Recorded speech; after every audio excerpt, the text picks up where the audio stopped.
नमस्कार दोस्तों, स्वागत है आपका एसएस प्रैक्टिकल एजुकेशन चैनल में। दोस्तों, जैसा कि आप जानते हैं हम लोग लेटेस्ट अपडेट लेके आते हैं जॉब से रिलेटेड। तो उसी सीरीज़ में आपके साथ अपडेट लेके आया हूँ। जी हाँ, साइंटिस्ट सी की वैकेंसीज़ आई हुई है जिसमें टोटल नंबर ऑफ 5 वैकेंसीज़ है और आप देख पा रहे हैं सभी की सभी अनरिजर्व कैटेगरी में है। सो दैट मीन्स कोई भी कैटेगरी का स्टूडेंट जो है इसमें अप्लाई कर सकता है। 33 ईयर्स जो मैक्सिमम एज लिमिट है और लेवल 10 की पोस्ट है, यानी कि आप मान सकते हैं 56,100 रुपये बेसिक पे है। ग्रॉस सैलरी की बात करें तो लगभग 1,30,000 1,25,000 के आसपास जो है ग्रॉस सैलरी यहाँ पे हो सकती है। वो काफ़ी ज़्यादा इंपॉर्टेंट है। उसके अलावा कुछ जो है साइंटिस्ट बी की वैकेंसी आई हुई है, आप देख पा रहे हैं कि क्या लगभग 6 डिफरेंट डिपार्टमेंट में पोस्ट आई हुई है। टोटल नंबर ऑफ वैकेंसी की बात करें तो 8 है। ज़्यादातर यूआर कैटेगरी में, एक ओबीसी एनसीएल में और एक यहाँ पे ओबीसी एनसीएल में आप देख पा रहे हैं। इसमें जो एज लिमिट है 30 साल है और लेवल 6 ये पे बेसिक पे है, यानी कि 35,400 रुपये इसमें बेसिक पे होगी। ग्रॉस सैलरी की बात करें लगभग 75,000 रुपये यहाँ पे हो सकती है। ऐसे ही टेक्नीशियन बी की लगभग दोस्तों 8-9 डिपार्टमेंट में यहाँ पे पोस्ट वैसी वैकेंसी आई हुई है। टोटल नंबर ऑफ वैकेंसी की बात करें तो 18 वैकेंसी है। 25 साल इसमें मैक्सिमम एज लिमिट है और लेवल 3 की ये बेसिक पे है, यानी कि लेवल 3 पे लगभग 29,100 रुपये बेसिक पे होती है।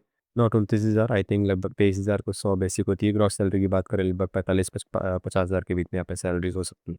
सो काफ़ी अच्छी वैकेंसीज दोस्तों यहाँ पे देख पा रहे आई हुई है। उसके अलावा ये तो जो मैंने आपको पोजीशन बताई है सारी की सारी रेगुलर पोजीशंस है। इवन कुछ जो पोजीशंस है वो डेप्यूटेशन बेस पे भी आई हुई है। जी हाँ, चाहे असिस्टेंट एकेडमिक एडमिनिस्ट्रेटिव ऑफिसर हो, चाहे एलडीसी की हो, चाहे सिक्योरिटी गार्ड की हो, वर्क असिस्टेंट की हो और या फिर कुक की वैकेंसी हो। ये भी काफ़ी ज़्यादा नंबर ऑफ वैकेंसी यहाँ पे डिफरेंट आई हुई है। डिफरेंट लेवल वाइज भी दे रखी है, आप देख पा रहे हैं। सो मे बी सीपीसी के अकॉर्डिंग जो भी लेवल मैच होता है, लाइक लेवल 7 पे बात करें तो 44,000 बेसिक पे होती है और सैलरी काफ़ी ज़्यादा अच्छी हो सकती है। सो काफ़ी अच्छी वैकेंसी है दोस्तों। एंड देन एज रिलैक्सेशन भी इसमें जैसे कि अगर गवर्नमेंट एग्जाम में रहता है तो यहाँ पे भी वही एज रिलैक्सेशन वगैरह यहाँ पे दिया गया है, तो उस बात को भी अवैध रखिएगा। और रिजर्वेशन वगैरह के लिए यहाँ पे जैसे कि गवर्नमेंट के रूल्स फॉलो होते हैं वो यहाँ पे होंगे ही। बात करें दोस्तों इसेंशियल क्वालिफिकेशन और एक्सपीरियंस की एंड डिज़ायरेबल क्वालिफिकेशन की, जो साइंटिस्ट सी की पोजीशन है उसमें एमएससी होना चाहिए फिजिक्स में या फिर अप्लाइड फिजिक्स में। और ऐसी साइंटिस्ट सी की जो इस वाले डिपार्टमेंट में जो पोजीशन है वो लगभग एमएससी फोनेटिक्स में होना चाहिए, या ऐसी अप्लाइड फिजिक्स में एमएससी होना चाहिए, या फिर इलेक्ट्रॉनिक्स में अगर एमएससी है साइंटिस्ट सी में तो आप इसके लिए एलिजिबल है दोस्तों। बात करें साइंटिस्ट बी की, जो कि आईटी की वैकेंसी आप देख पा रहे हैं, ठीक है। कंप्यूटर साइंस वाले के लिए वैकेंसी है। डिप्लोमा अगर आपने किया हुआ है कंप्यूटर सॉफ्टवेयर टेक्नोलॉजी में या फिर कंप्यूटर साइंस एंड टेक्नोलॉजी में तो आप इसके लिए एलिजिबल है।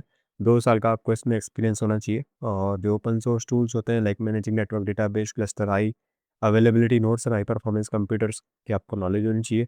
लाइनक्स एनवायरनमेंट पे आपको नॉलेज होना चाहिए। स्क्रिप्टिंग शेल स्क्रिप्टिंग वगैरह की आपको नॉलेज होनी चाहिए और managing data voice and CCTV network की आपको नॉलेज होनी चाहिए। So knowledge of experience with HPT tools like xCAT Warewulf Ansible open HCP की आपको बेकिंग नॉलेज होनी चाहिए। और job scheduler and resource manager like Slurm वगैरह जो यूज़ करते हैं या फिर पीबीएस टूल यूज़ करते हैं या एलएसएफ वगैरह यूज़ करते हैं, एसजी यूज़ करते हैं, तो इन सबका आपके बारे में पता होना चाहिए। और अगर दूसरी जो साइंटिस्ट बी की है उसमें डिप्लोमा किया होना चाहिए इलेक्ट्रॉनिक में। ऐसे ही साइंटिस्ट बी की एक और वैकेंसी जो है वो कंप्यूटर सॉफ्टवेयर टेक्नोलॉजी के लिए। जी हाँ, 2 साल का इसमें एक्सपीरियंस मांगा गया है। प्रोग्रामिंग लैंग्वेज लाइक सी सी प्लस प्लस में आपके पास एक्सपीरियंस होना चाहिए या फिर मैटलैब एम एप्पल एट्सेट्रा इनमें आपका नॉलेज होनी चाहिए। वर्किंग एक्सपीरियंस आरडीबी में इसमें आपको आना चाहिए। साइंटिस्ट बी की जो दोस्तों और वैकेंसी की बात करें तो इलेक्ट्रिकल इंजीनियरिंग में और वैकेंसी भी है, मैकेनिकल में भी वैकेंसी यहाँ पे देख पा रहे हैं आप। टेक्नीशियन की बात करें तो आपके पास मात्र 12th हायर सेकेंडरी या फिर सीनियर सेकेंडरी स्कूल का सर्टिफिकेट होना चाहिए। उसके साथ साथ आपको आईटीआई का जो है वो कंप्यूटर हार्डवेयर और नेटवर्क में 1 साल का एक्सपीरियंस होना चाहिए। जी हाँ, अगर आपके पास ट्वेल्थ किया हुआ है प्लस 1 साल का आईटीआई कोर्स किया हुआ है तो आप इसके लिए दोस्तों एलिजिबल है, बट इसमें 60% मार्क्स मिनिमम आने चाहिए।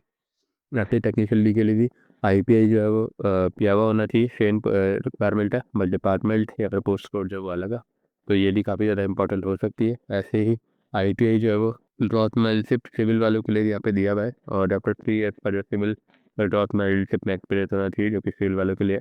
बात करें दोस्तों कारपेंट्री में तो उनमें भी टेक्नीशियन की वैकेंसी हुई है, इलेक्ट्रीशियन में वैकेंसी आई है और एयर कंडीशनिंग टेक्नीशियन में भी दोस्तों यहाँ पे वैकेंसी आई है। तो टेक्नीशियन की काफ़ी अच्छी वैकेंसी दोस्तों यहाँ पे देख पा रहे हैं आप आ रहे हैं आई भी है। एलडीसी वगैरह की वैकेंसी तो है ही, वर्क असिस्टेंट एंड हलवाई के बुक की भी यहाँ पे वैकेंसी दोस्तों आप देख पा रहे हैं।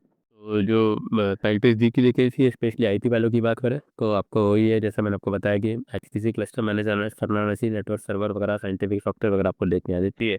और जो भी जॉब असाइन होती है चेक के द्वारा वो आपको उसको फुलफिल करना आपको आना चाहिए। और ऐसे ही ट्रबल शूट इलेक्ट्रॉनिक इक्विपमेंट वगैरह में होना चाहिए। मैं ऑनलाइन जो आईटी की वैकेंसी है वो आईटी का वर्क आपको आना चाहिए, या फिर जो इलेक्ट्रिकल वगैरह की वैकेंसी है या फिर इलेक्ट्रॉनिक की है तो उन सब में भी आपको उससे कमांड होनी चाहिए रेस्पेक्ट टू द चीज़ लो। तो ये जो है दोस्तों साइंटिस्ट सी वाली जितनी पोजीशन है उसमें डायरेक्ट फिल्टर भी होगा। जी हाँ, साइंटिस्ट बी की जो वैकेंसी उससे पहले रिटर्न एग्जाम होगा। तो ट्रेड टेस्ट होगा, the candidate qualify the return exam, और फाइनल मेरिट जो होगी वो ट्रेड टेस्ट पर ही बनेगी दोस्तों। ये काफ़ी ज़्यादा इंपॉर्टेंट है। जो आपका रिटर्न एग्जाम होगा वो क्वालिफाइंग इंडिकेट होगा, तो कोई भी आपके मार्क्स हैं वो फाइनल में नहीं गिरेंगे। और ऐसे टेक्नीशियन वाली पोजीशन है, जो ट्रेड टेस्ट होगा उसके बेस पे ही दोस्तों जो है मार्क्स कैलकुलेट होंगे। फेज़ 1 के या फेज़ 2 के मार्क्स हैं दोस्तों नहीं जुड़ने वाले हैं। ताकि एलडीसी वगैरह की वैकेंसी सिक्योरिटी गार्ड में भी फिजिकल फिटनेस टेस्ट और रिटन टेस्ट वगैरह होगा। एप्लीकेशन फ़ीस जो है दोस्तों 500 फीस है। और जो भी साइंटिस्ट रेस्ट ऑफ द यानी कि साइंटिस्ट सी और बी के लिए जो फीस है वो 500, जबकि और जो पोजीशन है उसके लिए मात्र 300 फीस है। सो कुछ जनरल इंस्ट्रक्शंस में दे रखे हैं, वो भी जब आप गो थ्रू कर सकते हैं। ठीक है, कोई डाउट है तो आप recruit.staff@sa.ac.in पे भी आप रीच आउट कर सकते हैं। स्टार्ट जो 31 जुलाई से इसकी फॉर्म फिलअप लेने की स्टार्ट हो गई है। और लास्ट डेट ऑफ सबमिशन जो 15 सितंबर है। जी हाँ, अभी लगभग आपके पास काफ़ी दिन पड़े हैं, 1 महीना लगभग पड़ा है। और जो भी पेमेंट ऑफ फी है पीडीएफ फाइल थ्रू ईमेल जो है वो आपको 18 सितंबर तक आप भेज सकते हैं। Last date of receipt of hard copy print करने की जो एप्लीकेशन डेट है वो 28 सितंबर है। सो काफ़ी अच्छी वैकेंसी है दोस्तों। डेफिनेट सी बात है, जो भी लोग एलिजिबल हैं वो जो है Saha institute of nuclear physics में जाके अप्लाई कर सकते हैं। And it's one of the B greatest environment. काफ़ी अच्छा वर्क कल्चर है, काफ़ी नॉलेजेबल है। सो डायरेक्ट रिक्रूटमेंट बेस पे काफ़ी सारी पोजीशंस हैं जिनको आप जाके फिलअप कर सकते हैं। कुछ अगर आपके डाउट है तो you can let me know by commenting on this channel. Channel पर नए हैं तो चैनल को सब्सक्राइब करना बिल्कुल नहीं भूलिएगा दोस्तों, so that we will also get motivation. And once again thank you so much from watching the video दोस्तों, and have a good day.